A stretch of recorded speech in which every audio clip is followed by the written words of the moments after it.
시청자 여러분 안녕하십니까, 이현상입니다. 자, 국고초 4부 시작하겠습니다. 자, 오늘도 이제 뭐 올해 상반기도 이제 뭐 다 지나가고 있네요. 이제 하루 남았나요? 이번 주 한국 증시가 조금 쉬는 양상을 보였습니다. 그래서 아마 많은 분들이 또 고민이 되실 수 있죠. 이건 뭐 끝난 건가? 아니면 또 좀 기회가 될 수 있을 건가? 뭐 그런 고민들 많이 있으실 수 있겠죠. 지난 한 주 동안에, 지난주에 방송 드리고 오늘 방송 드리는 지난 한 주 동안에 이렇게 가만히 보니까 정말 많은 일들이 있습니다. 예. 지난주에 우리 걱정했던 거 뭡니까? 중동 문제 굉장히 걱정스러웠는데 이번 주말에 사실 그거 안 다뤄도 될 정도가 돼버렸고요. 많은 변화들이 좀 만들어지고 있습니다. 자, 오늘 국고초 4부는 미국 증시 얘기부터 시작해서 국내 증시로 갈 텐데 오늘은 국내 증시 얘기를 더 많이 할 거고 종목 얘기를 더 많이 할 겁니다. 왜? 기회가 다시 오고 있다라고 판단하는 거죠.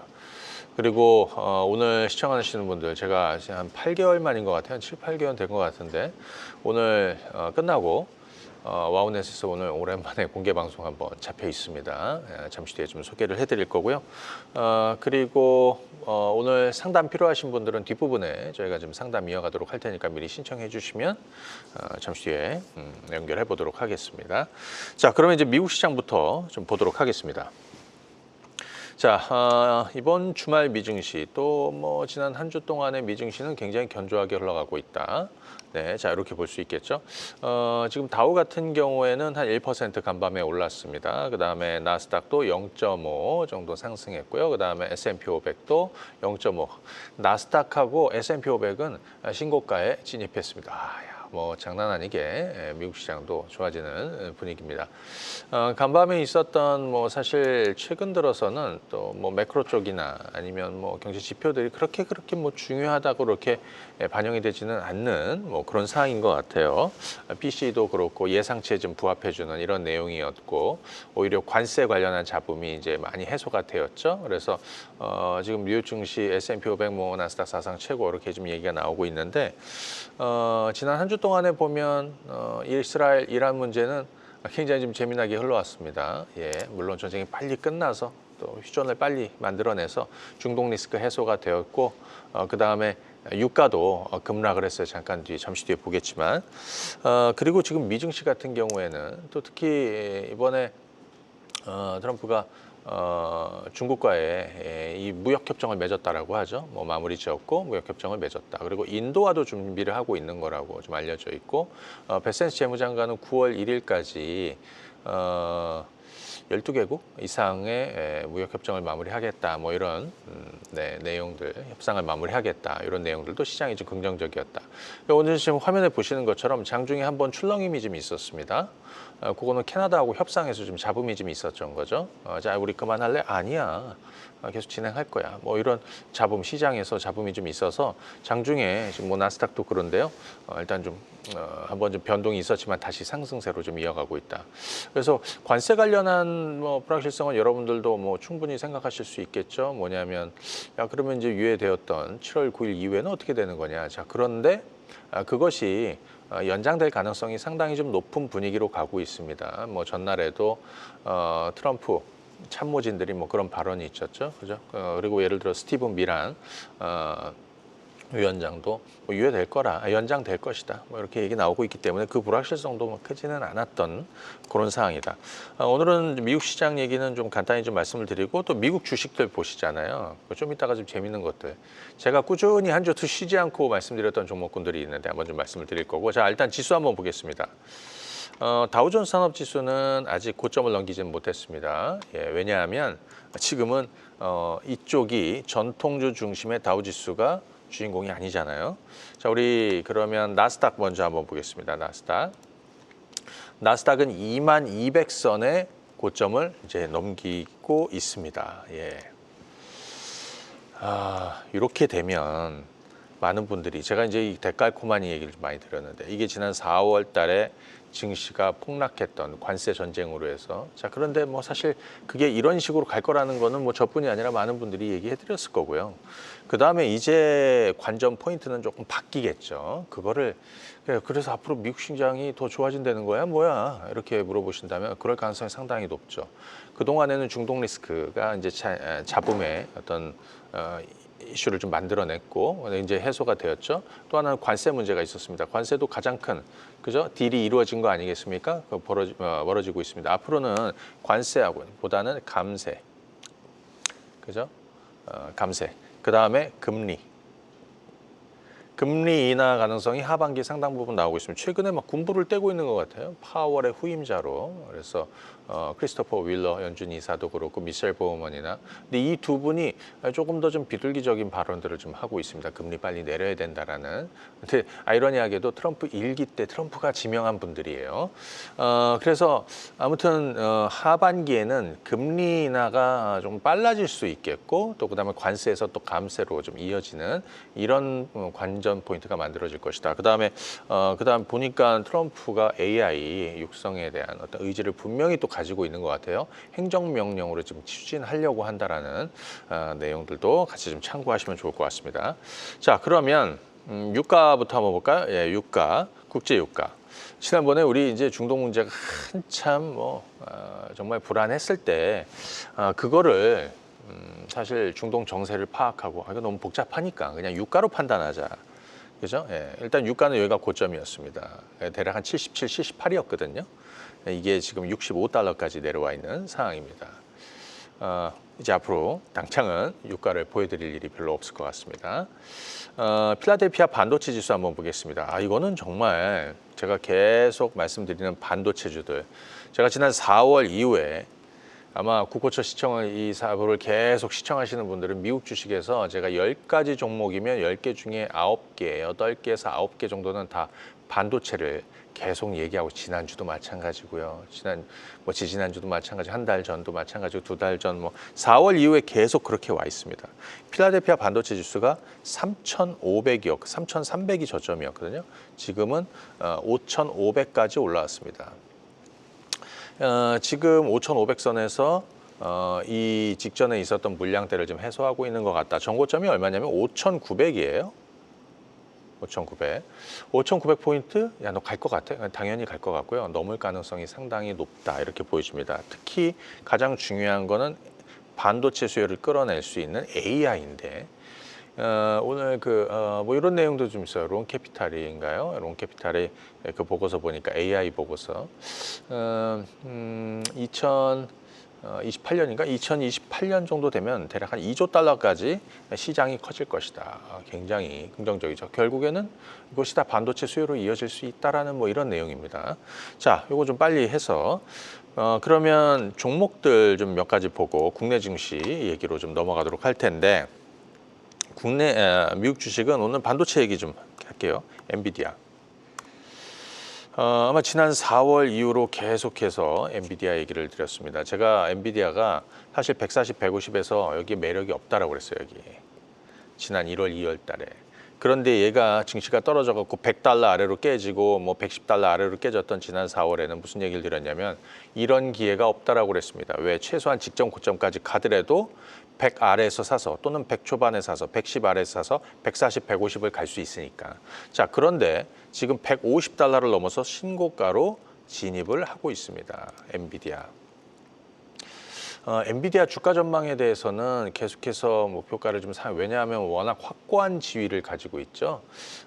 뱅크 오브 아메리카가 AI 데이터 센터가 앞으로 더 성장하게 될 것이다. 올해 같은 경우에는 2,650억 달러 정도의 규모입니다. 이것이 한 3년 뒤에는 한 8천억 달러를 넘어갈 것이다라고 보는 거죠. 근데 거기에서 이제 독점적인 지위를 계속해서 유지할 거라는 거 아니에요? 그거 아세요, 여러분들? 엔비디아의 GPU는 다른 거랑 호환이 안 됩니다. 데이터 센터에. 그래서 일단 엔비디아는 지금 150달러 넘어서 이제 올라가고 있는데 제가 사실 엔비디아 후속주들을 정말 많이 얘기해 드렸어요. 매주 마이크론 테크놀로지, 그죠? 브로드컴. 그 다음에 최근에 계속해서 한 2, 3주 말씀을 드리고 있는 AMD, ARM. 자, 한번 볼게요. 먼저 마이크론 테크놀로지 한번 보겠습니다. 요거 굉장히 의미가 있는데 지난 4월 달에 70달러 시작해서 이게 100달러였잖아요. 근데 100달러에서 110달러 못 넘고 있었는데 이 110달러를 이제 넘어섰습니다. 마이크론 테크놀로지가 가장 쉽게 얘기하면은 가장 이런 표현은 좀 그렇지만 삼성전자보다도 더 탄력이 없던 주식이었는데 최근 들어서 탄력이 만들어지고 있습니다. 이거는 업계에 중요한 변화가 있다라는 걸 얘기해주고 있는 겁니다. 그렇다면 SK 하이닉스 오르고 마이크론 테크놀로지 그다음에 이제 삼성전자 좀 따라가야 되지 않나 이런 생각이 좀 드네요. 제가 지난주, 지지난주에도 뭐 이달 들어서도 계속해서 마이크론 테크놀로지 보여드리고 있어요. 100달러 넘어 110, 120. 근데 제가 드린 얘기가 있죠. 마이크론 테크놀로지는 전고점 150, 160까지를 보고 일단 간다라는 말씀을 드렸고 AVGO 브로드컴입니다. 예, 에이직 반도체 쪽에서 가장 더 앞서가고 있는.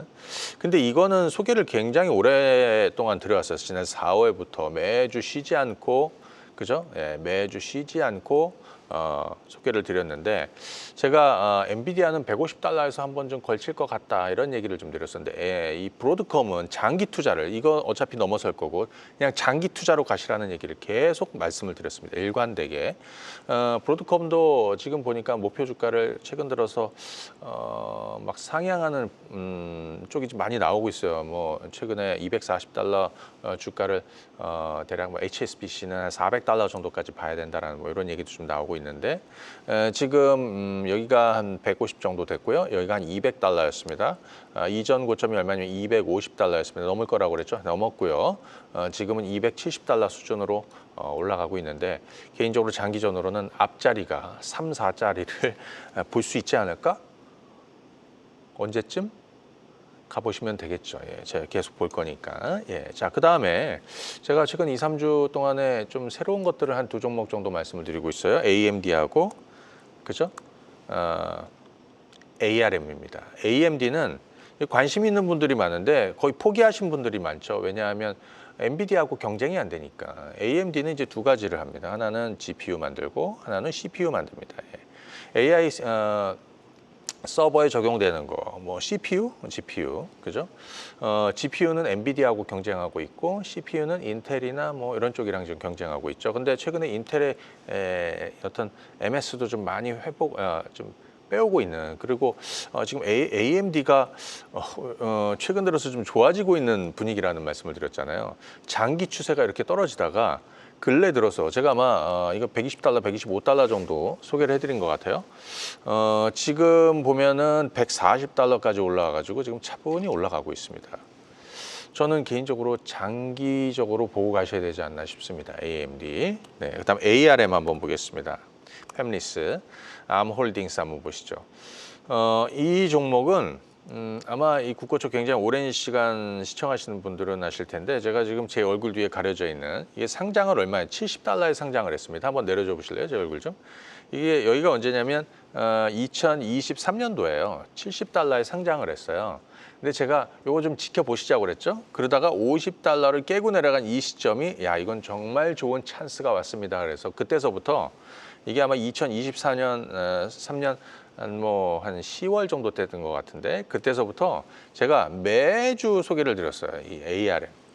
그때 50달러 있던 주가가 150까지 올랐었고 옆으로 계속 횡보했었는데 제가 최근 2주 전인가요? 2, 3주 전부터 ARM을 계속해서 말씀드리고 있습니다. 이 130달러였고요. 지금 140달러입니다. 지금 이제 165달러까지 좀 올라오고 있습니다. 직전 고점 얼마냐? 180달러입니다. 자, 이번에 필라델피아 반도체 전고점 트라이하고 앞으로 미국 시장의 분위기가 저는 좀 더 좋아질 거라고 봅니다. 자, 이런 상황이면 이들 종목군들 특히 ARM도 190달러 돌파 시도가 나오게 될 것이다. 이렇게 말씀을 드리고요. 오늘 한국 주식 얘기를 많이 해야 돼 갖고 이거는 이제 이 정도로 하고요. 나머지 그 미국 주식에 대한 얘기는 오늘 드라이빙 토크에서 뭐 차근히 천천히 진행을 하도록 할게요. 자, 그러면 이번에는 한국 주식 얘기를 좀 해보도록 하겠습니다. 네. 국내 증시, 네. 좀 잘 나가다가 좀 쉬어가지고 많은 분들이 조금 좀 걱정되는 분들도 계실 것이고, 야 이거 뭐 흐름이 깨진 거야, 뭐 이렇게 보실 수도 있고, 뭐 하실 수 있을 것 같아요. 전체적으로 증시가 상당히 랠리를 이어왔고 그런 상황에서 언제든 좀 쉴 수 있겠다 이런 생각은 뭐 충분히 저나 여러분들이나 뭐 주식을 좀 해와셨던 분들은 뭐 누구나 다 하셨을 거라고 생각합니다. 그래서 지금은 그 숨고르기가 좀 이어지고 있다. 그래서 뭐 많은 분들이 얘기하겠죠. 흐름이 깨지거나 추세가 무너지거나 앞으로 무너질 거나 뭐 그런 거는 아니다. 이렇게 보시면 되겠죠. 그래서 지금은 좀 숨고르기 진행 중이다. 이렇게 보시면 되겠습니다. 지금 투자주체별로 한번 보시게 되면 이게 어제예요. 자, 이번 주 코스피가 3거래일 연속해서 떨어졌어요. 예. 근데 이제 떨어지면서도 떨어지는 질이 있죠. 물론 목요일 날이 조금 더 부담스러웠습니다. 왜냐하면 장중에 뭐 낙폭이 컸으니까 코스닥도 마찬가지고. 그래서 3거래일 연속 떨어지면서 전날에도 이제 외국인들은 뭐 코스피 코스닥에서 이제 매도를 계속 이어가고 있는데 이번 3거래일 동안 이제 매도가 이어지고 있습니다. 코스피 코스닥에서 어제는 좀 매도가 조금 가장 많았습니다. 그러면 추세적으로 얘들이 계속해서 한국 주식을 팔 것이냐 그렇게 보지는 않습니다. 그러면 이번 주에 한국 증시가 뭐 쉬었던 거는 왜 그랬을까? 뭐 이유 좀 뭐 떠오르는 거 좀 말씀을 드리면 일단 첫 번째는 그냥 차익 물량입니다. 많이 올랐어. 그리고 상반기를 마무리 짓잖아요. 그러니까 수익을 좀 확정하는 그런 차익 물량이 상당 부분 좀 있었다. 그리고 이제 곧 7월로 넘어가잖아요. 7월로 넘어가면 여러 가지 이제 변수들이 있겠죠. 물론 뭐 가장 큰 이유는 개인적으로는 이제 차익 물량이었고 한번 좀 끊자. 상반기 마무리를 짓는 그죠? 그 정도였다라고 보여집니다. 다음 달 되면 이제 상법 개정. 그죠? 근데 이 상법 개정도 그 세부 내용 중에서 개별 주주를 전체 주주로 그죠? 변경하려는 뭐 이런 흐름도 좀 있더라고요. 근데 요게 시장에서는 조금 거북하게 볼 수도 있는 것이고요. 그 다음에 삼성전자 4일에 잠정치 실적 발표 있습니다. 근데 요것도 하나 있죠. 부동산 최근에 이제 서울의 집값이 막 급등을 한다 해가지고 이 주택담보대출 상한선을 6억으로 이제 끊었습니다. 이 영향으로 해서 증시에 좀 차익 물량, 주식시장에서 좀 빠지는 수 있는 미리 좀 왜냐하면 부동산 쪽으로 좀 뭐 계약해 두신 분들도 있을 것이고 이제 대출길이 좀 막혔으니까 그래서 그런 자금 확보 차원에서도 있었을 거라고 생각이 들어요. 근데 그런 거 다 감안해서 뭐 이거 다 들을 거 없고요, 여러분들은 일단 기본적으로 실자리에서 좀 쉬었다. 그리고 7월 들어서 좀 분위기가 바뀔 것 같다. 왜냐하면 뭐 상법 개정 그 다음에 삼성전자 지금 컨센이 한 6.8조 정도 나오나요? 예, 그것도 삼성전자 주가가 워낙 바닥에 있기 때문에 그리고 외국인들이 뭐 다소 조금 매도가 조금 이어질 수는 있겠지만 기본적으로 지금 화면에 보시는 것처럼 코스피입니다. 대략 뭐 2,950, 그다음에 3,000. 아마 이번 주에 3,000 깨질 수도 있었겠다 이런 생각하신 분들 계셨을 텐데 3,000은 견조하게 잘 그죠? 유지하고 있고 오히려 뭐 3,000 잘 유지되면서 움직일 것 같고요. 3,000 깨지면 오히려 저가면서 들어올 것 같습니다. 그렇기 때문에 일단 이 숨고르기는 반기 말 좀 나올 수 있는 이런 증시가 또 가파르게 랠리 이후에 나올 수 있는 이런 자연스러운 흐름이다. 이렇게 여러분들이 좀 정리하시면 좋을 것 같고 코스닥 한번 보겠습니다. 코스닥이 조금 더 거칠었죠. 왜냐하면 코스닥이 좀 가벼운 것들이 좀 많으니까 코스닥이 좀 거칠게 나왔습니다. 3거래일 연속해서 음봉 나왔습니다. 근데 보통 이제 기술적으로 보더라도 3일 연속 음봉 나오면 양봉 나올 차례가 더 가까워졌다. 그러니까 하루 더 음봉이 예를 들어서 여기처럼 그죠? 그렇게 되면 돌아설 수 있는 그런 타이밍, 기술적 반등이라고 하죠. 자, 그런데 제가 이제 드리고 싶은 얘기는 이겁니다. 뭐 그림이 어떻고 뭐 이걸 다 떠나서 자, 제가 선을 하나 그어보겠습니다. 이게 어디냐면 800입니다. 800. 이미 코스피는 상반기에 코스닥보다 더 좋은 성과를 냈습니다. 그죠? 더 좋은 성과. 3,000을 넘어서면서. 근데 코스닥은 아직 800을 못 넘어서고 있습니다. 만약에 코스닥이 800 넘어서서 막 850까지 올라가 있는 상황에서 지금 조정이 나왔다라고 하면 상당 부분 코스닥 종목도 랠리를 보여주면서 여러분들한테 정말 좋은 성과를 만들어줬을 텐데 사실 지난 6월 달만 놓고 보더라도 코스피가 훨씬 더 좋았거든요. 그래서 저는 좀 드리고 싶은 얘기 중에 하나가 코스닥 800을 돌파하기 전이잖아요. 800 찍고 내려와가지고 야 이거 뭐 추세가 이렇게 깨지는 거 아니야 이렇게 걱정하시는 분들 그거 걱정하지 마시고 오히려 코스닥 800 아래에서 코스닥 주식을 사모으자라는 게 저의 전략입니다. 하반기 승부가 코스닥에서 강하게 이루어질 가능성이 높다. 그죠? 왜? 코스피만 계속 갈 수가 없어요. 그죠? 코스닥도 지금 예를 들어서 코스피는 이 정도 가 있죠. 이미 3,000 넘어서서. 코스닥은 이렇게 올라와서 여기서 지금 옆으로 횡보하고 있는 이 정도 구간이거든요. 아직 800에 넥라인도 넘지 못했거든요. 800을 넘으면 어떻게 되겠습니까? 코스닥으로 자금이 쏠릴 가능성도 좀 있고, 코스닥 종목군들, 그동안에 조금 먼저 올라와서 좀 숨고르기 하고 있는 종목, 아니면 밑바닥에 있는 종목군들 움직여 줄 가능성이 있다. 그래서 개인적으로 제가 생각할 때 요건 아무튼 포인트예요. 코스닥이 800을 넘으면 뭔가 따라가는 것도 괜찮아. 하지만 코스닥 800을 이미 넘어서지 못했기 때문에 지금 올해 코스닥 상단이 800이라고 생각하는 겁니까, 여러분들이? 그게 아니잖아요.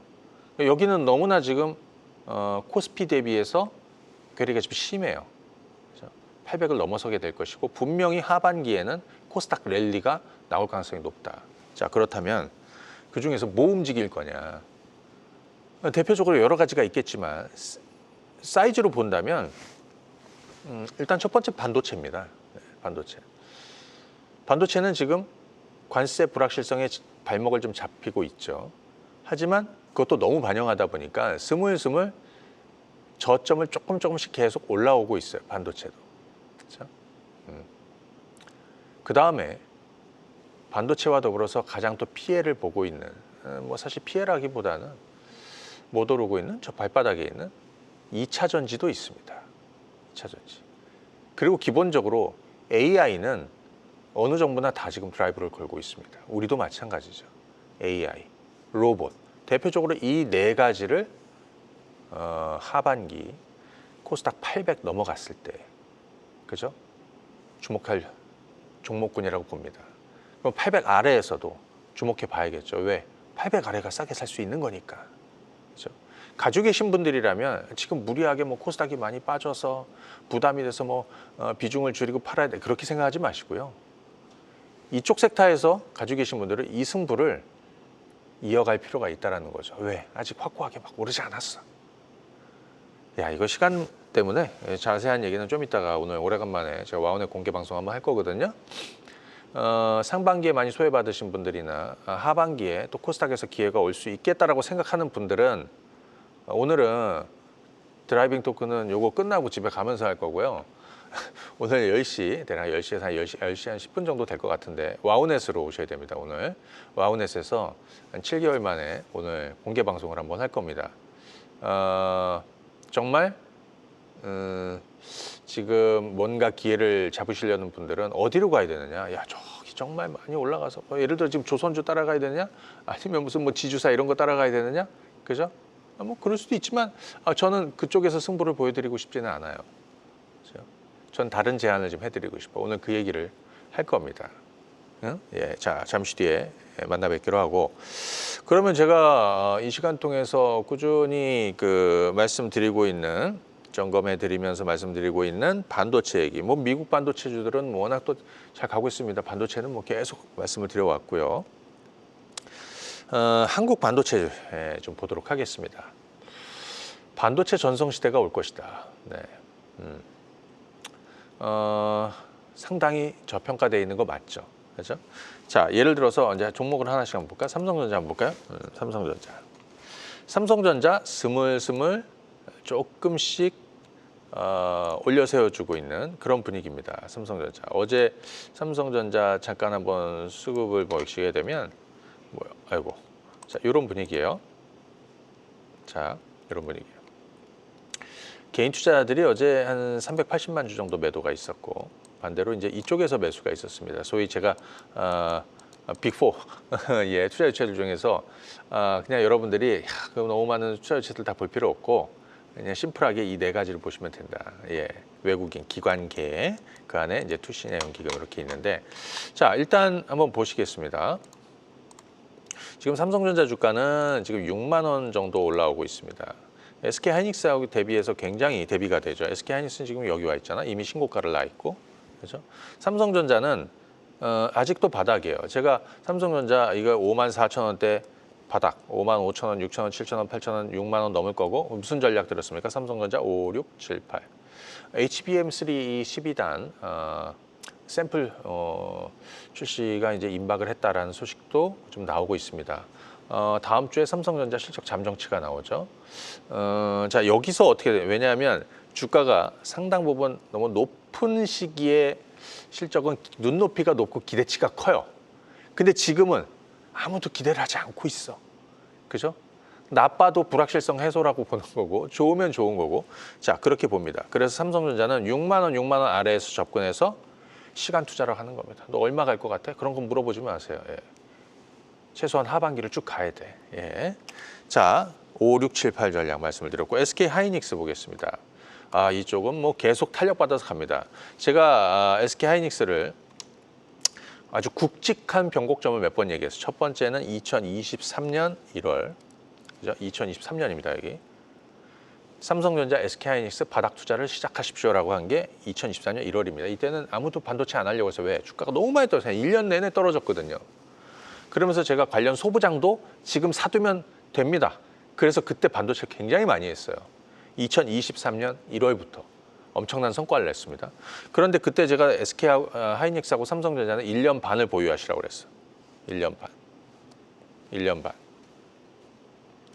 근데 아이러니하게도 작년 7월 달입니다. 고점이. 작년 7월 달에 대한민국에서는 유일하게 삼성전자, SK하이닉스를 팔란 사람이 저밖에 없었습니다. 너무 잘 가고 있는데 삼성전자 10만 전자 갈 거고 SK하이닉스 25만 원 넘어서서 이제 뭐 30만 원 향해서 갈 건데 이걸 왜 매도하라고 해? 하지만 제가 확고하게 매도 의견을 드렸어요. 여기서 몇 주 동안 계속. 그리고 삼성 바이오로직스로 가시라고 했죠. 근데 이게 이렇게 흘러가다 이번에 고점이 또 왔습니다. 그죠? 또 왔습니다. 그죠? 여기 24만 원. 그때는 제가 다르게 전고점에 왔지만 매도가 아니다. 이제 SK하이닉스는 신고가로 가는 거고 어디가 목표인지 모릅니다. 3천이 넘어서면서 SK하이닉스도 같이 따라가는 거예요. 4천은 간다? 그럼 삼성 SK하이닉스 얼마가 있을까도 같이 고민해야 돼요. 물론 SK하이닉스만 가는 건 아니겠죠. 앞으로 관련한 소부장이나 반도체주들 같이 움직이게 되겠죠. 이것도 같이 한번 보셔야 됩니다. 지난주에 제가 이오테크닉스 의견을 드렸습니다. 뭐 이런 흐름을 한번 보세요. 이걸 뭐 지금 뭐 사십시오 이건 아닌데, 자 전체적으로 23년에서 23년 1월이 여기죠. 맞죠, 여러분들? 좀 전에 삼성전자, SK하이닉스 23년 1월, 그죠? 23년 1월이 너 왜 바닥이라고 얘기했어? 이렇게 얘기하시면 그때 최악이었는데 SK하이닉스가 두 손을 들면서 우리 감산할게를 2023년 1월에 발표했거든요. 그리고 나서 아무튼 이오테크닉스도 2024년까지 이렇게 올라오다가 이렇게 빠졌습니다. 그런데 제가 최근에 이오테크닉스가 연기금이 정말 꾸준하게 이 종목을 사고 있다. 제가 드라이빙 토크에서도 계속 얘기해드렸죠. 지금 연기금이 대략 내 기억으로는 이오테크닉스는 한 19거래일 동안 사들일 거예요. 제가 지난주, 지지난주를 계속해서 이 얘기를 좀 드렸었거든요. 드라이빙 토크에서. 그때 14만 5천 원대도 연기금은 계속 사들였었고 지금 계속 올라가고 있습니다. 이오테크닉스는 리플로우 장비 업체, 그러니까 수소 쪽을 이용하면 HPSP고 레이저 커터나 레이저 쪽을 이용하면 이쪽입니다. 이오테크닉스입니다. 자, 아무튼 지금 이오테크닉스도 차분히 가고 있는데 중요한 거는 먼저 회복돼서 올라가고 있다. 다른 애들도 비슷하게 갈 겁니다. SNS텍 한번 보겠습니다. 정말 많이 소개해드렸습니다. SNS텍. SNS텍은 지금 3만 원대에서 3만 5천 원, 지금 4만 원 정도 올라오고 있습니다. 그러니까 안 오르는 것 같지만 스물스물 조금씩 오르고 있다는 거예요. 자, 흐름을 한번 보세요. 얘도 2023년 1월에 시작을 해가지고 물론 그 전해에 움직였었는데 SNS텍이 이게 올랐잖아요. 그죠? 그리고 나서 한 1년 이상 좀 쉬었다가 올해 변곡점이 올 것이다. 소위 EUV 노광 공정의 핵심 소재가 포토 마스크입니다. 포토 마스크의 핵심 원료가 블랭크 마스크, 그거를 국내에서 유일하게 생산하고 있다. EUV는 뭐 핵심 공정 아니겠어요? 반도체 칩을 작고 성능 좋게 만들려면 핵심 공정이고요. 그 다음에 SNS텍은 삼성전자가 지분을 8% 가지고 있다. 많이 소개해드렸습니다. 최근에도 3만 5천 원대 좀 많이 소개를 해드렸고 이게 다 바닥이에요. 지금은 이제 4만 원 정도 올라왔고요. 지금은 이제 또 다시 눈치를 보고 있어요. 이러다가 언제 또 갑자기 또 뜨겠지. 제가 이 얘기를 드리는 얘기는 계속해서 반도체들이 앞으로 어떻게 흘러가는지를 쭉 하반기 내내 볼 생각이에요. 예. 그 다음에 오픈 엣지 한번 보겠습니다. 자, 앞서 제가 요거 한번 볼까요? 요게 오픈엣지 테크놀로지는 반도체 IP 설계 업체거든요. 예. 예. 근데 이제 미국의 동종 업체는 시놉시스, 뭐 이런 게 이제 동종 같은 종목군요. 시놉시스도 조만간에 이 라인을 좀 넘어서지 않을까 싶습니다. 제가 예를 들어서 좀 전에 뭘 보여드려? 암홀딩스를 보여드렸잖아요. 팹리스. 그죠? 반도체 IP 설계 업체들은 예를 들어 반도체 IP 설계 업체들, 그다음에 디자인 하우스 이런 종목군들은 지금 전부 다 주가가 바닥이에요. 뭐 비단 얘뿐이 아닙니다. 오픈 엣지 테크놀로지, 퀄리타스, 뭐 가온칩스 이런 것들이 지금 전부 다 바닥에 있습니다. 그죠? AI 세상 만들겠다? 물론 소프트웨어 필요하지만 반도체 필요하지 않겠습니까? 반도체는 뭐 HBM만 들어갑니까?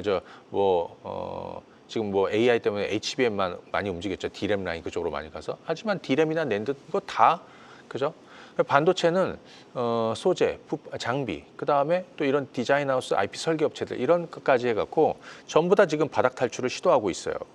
오픈 엣지도 12,000원에서 지금 13,000원, 지금 14,000원, 15,500원까지 올라가고 지금 눌리고 있습니다. 사실은 반도체 영역 섹터 안에 있는 종목군들 전부 다 무슨 흐름이 있냐면 관세, 이 불확실성 발목을 좀 잡혀 있었는데 잡히다 하니까 이제 신선하진 않은 거예요. 그러다 보니까 어떻게 저점만 조금씩 계속 올려놓고 있어. 하지만 어느 시점 하반기에 분명히 반도체들이 터지는 시기가 올 겁니다. 하나 마이크론. 패키징이죠. 패키징. 요즘에 반도체 뭐 삼성도 그렇고 뭐 SK 하이닉스도 그렇고 뭐 사실 나노 경쟁에서 나노 싸움에서 이제는 패키징 싸움으로 넘어가고 있습니다. 첨단 패키징. 칩을 여러 개 칩을 하나의 패키지로. 그죠? 성능을 올리고 비용을 낮추고 그죠? 이 첨단 패키징에서 빠뜨릴 수 없는 게 하나 마이크론입니다. 얘가 2023년 1월 달에 제가 매수 사인을 드렸습니다. 왜? 아니 뭐 간단한 거 아니에요? 삼성전자, SK하이닉스를 23년 1월에 내가 사라고 하면서 대형주 할 분들은 그거보다 좀 탄력적으로 가려면 소부장, 그중에서 대표적으로 장비단에서 이거 안 하겠습니까? 그때 얼마였습니까? 예, 한 8,000원 정도 됐고요. 그리고 얼마? 3만 원 정도 갔습니다. 그렇죠? 그리고 나서 1년 반 가까이 좀 쉬었습니다. 이제 지금 바닥을 논하는 거예요. 이거 뭐 사실 제가 그동안에 많이 소개해드리고 또 함께 하시는 분들도 많이 해보시라고 말씀을 드리고 뭐 이런 반도체주들 말씀을 드리는데 제가 오늘 드리고 싶은 얘기 뭐냐면 저점을 꾸준히 높여가고 있다는 얘기를 하고 싶은 겁니다. 이게 지금 10,000원 초반에서 11,000원 넘어서서 12,000원, 13,000원까지 스물스물 올라오고 있습니다. 예. 뭐 조금 쉴 수도 있지만 그죠? 그래서 결국에는 아직은 승부가 시작된 건 아니다. 바닥을 만들고 바닥을 좀 탈출하는 거지만 본격적으로 넘어가지는 않았어요. 대략 가격적으로는 뭐 지금 14,000원 이렇게 좀 막혀 있지만 어느 순간 열리게 될 겁니다. 이 종목뿐이 아니에요. 좀 전에 말씀드렸던 종목들도 많은데 이게 시간을 보니까 제가 반도체만 계속 얘기할 수는 없으니까 요거는 잠시 뒤에 제가 오늘 오랜만에 와우넷에서 공개 방송 하니까요. 거기서 좀 자세히 요거는 꼭 얘기해야 되겠는데 요거는 좀시 뒤에 공개 방송에서 하죠. 자, 그러면 이번에는 좀 다른 거. 이번에는요. 종목 접근을 조금 다른 쪽에서 한번 해볼 생각입니다. 수급, 메이저 수급. 네. 그래서 이 현상에 수상한 매집주를 추적해보자. 이런 코너를 한번 만들었어요. 앞으로 계속해서 말씀드릴 거니까 한번 보세요. 개인들은 많은 물량들을 뺏기는 구조예요. 결국에 외국인들이 사든 기관계들 안에서 뭐 투신이나 연기금이 그 물량을 계속 받아가거나 매집하는 이런 종목군들이 될 텐데 첫 번째 종목은 한국콜마를 한번 보겠습니다. 한국콜마. 지금 한국콜마 같은 경우에는 사실 추세 흐름은 잘 가고 있어요. 잘 가고 있고 이거 한번 보시죠. 수급을 한번 보겠습니다. 최근에 이제 외국인들이 이 주식을 좀 사들였어요. 주가가 조금 올라왔다가 좀 옆으로 쉬고 있거든요. 근데 제가 주목하는 건 개인들입니다. 개인들이 어제 11만 주 매도가 있었습니다. 보통 이제 아주 저가주들을 제외하고는 개인들이 매도를 하는 종목군들이 빠지는 것이 아니라 상대적으로 오른다라는 거예요. 근데 외국인들 전체 기관계들 같이 순매수를 가고 있는 이런 수급의 변곡점이 어제 좀 만들어졌다. 개인적으로는 지금 이 9만 원 단에 옆으로 횡보하고 있는데 이제 9만 원 단을 좀 넘어서지 않을까 이렇게 싶습니다. 올해 한국콜마의 실적 전망이 상당히 좋습니다. 작년에 연간으로 한 1,900억 정도 벌었거든요. 근데 올해는 한 2,600억 정도. 이게 지금 성장세로 이제 완전히 들었죠. 뭐 선케어 쪽에서는 뭐 지금 정말 너무 좋은 흐름을 한국과 미국, 중국에서 만들어내고 있고요. 자, 요거 첫 번째 좀 보시면 좋을 것 같고 두 번째는 신세계 한번 보겠습니다. 이런 종목은 사실 잊혀졌던 거죠. 그죠? 백화점뿐이 아니라 이제는 면세점 쪽도 공항 면세점도 이제 순차적으로 오픈한다라고 그래요. 사실 코스피가 3천 아래에 있다. 볼 게 없어요. 하지만 3천 위로 올라가 있는 상황이기 때문에 이제 좀 다르게 보는 거죠. 신세계 수급을 한번 보도록 하겠습니다. 신세계는 이런 수급 구조를 보여주고 있습니다. 개인들이 뭐 좀 팔고 있고요. 어제 같은 경우는 외국인 기관계 투신 연기금까지 모두 순매수를 했습니다. 이거는 저는 이제 수급의 변곡점이라는 표현을 쓰죠. 연기금 같은 경우는 지금 8거래 하루도 쉬지 않고 연속 매수를 하고 있습니다. 17만 5천 원대부터 해서 19만 원, 그죠? 양에서 가고 있는데 19만 원도 좀 넘어서지 않을까, 예, 이런 생각을 좀 드리고요. 그래서 19만 원 넘어서는 신세계는 코스피 3천 이상에서 사실 좀 앞으로 좀 주목해 봐야 되는 종목이 될 것이다 이렇게 말씀을 드리고요. 자, 그다음에 그다음 종목은 유일 로보틱스 한번 보겠습니다. 어제 로봇 관련한 종목 중에서 수급이 굉장히 좋았어요. 유일 로보틱스가 사실 지난 2, 3월 달 한번 이렇게 탄력적으로 한번 올라왔었고 지금 3개월째 옆으로 횡보를 하고 있습니다. 뭐 사실 휴머노이드 로봇, 또 협동 로봇 이런 쪽에서 좀 나눠서 많이 봐요. 휴머노이드 로봇 좀 많이 올랐었고 하지만 최근에 두산 로보틱스나 이런 협동 로봇 쪽도 좀 많이 올라서고 있거든요. 왜냐하면 사업 다각화를 할 거니까. 그런데 유일 로보틱스, 뭐 예를 들어서 LG가 많이 투자했던 로보티즈나 뭐 로봇 쪽, 그 다음에 레인보우 로보틱스는 삼성전자가 투자한 레인보우 로보틱스, 유일 로보틱스는 SK 쪽이죠. SK온이 지분 투자를 한 회사가 되겠습니다. 옆으로 좀 누워 있는데 어제 수급 구조를 한번 볼까요? 자, 어제 로봇주들 중에서 가장 좋은 수급 구조를 보였습니다. 개인들이 12만 2천 주를 뺏겼고 외국인 기관 투자들 투신이 어제 매수를 했다. 저는 이걸 뭐라고 했냐면 수급의 변곡점이다. 보통 수급의 변곡점은 주가의 변곡점보다 선행한다. 다음 주는 거래가 느는지를 한번 좀 체크해 보시면 되겠고 직전 고점대가 대략 한 10만 원 정도 되고 있습니다. 자, 이게 지금 한 몇 종목을 더 소개해 드려야 되는데 한 3종목 정도 소개해 드렸는데 요거는 잠시 뒤에 자 우리 공개 방송 오랜만에 하니까 이거 좀 소개해 드리고요. 그리고 하나만 좀 더 말씀을 드릴게요. 제가 남북경협주 얘기를 계속해서 좀 드려오고 있는데 오늘 새벽에 또 속보로 트럼프 대통령이 북한 김정은과 갈등을 해결할 거라고 외신 속보가 좀 있었어요. 그래서 이스라엘 이란 이제 휴전하면서 드디어 이제 이쪽으로 이제 시선이 조금 옮겨지겠구나 이런 생각도 하고 있으니까 요거는 잠시 뒤에 제가 드라이빙 토크에서 좀 자세히 말씀을 드리고 잠시 뒤에 와군의 공개 방송에서 이거 얘기해야겠네요. 요거 얘기하도록 하겠습니다.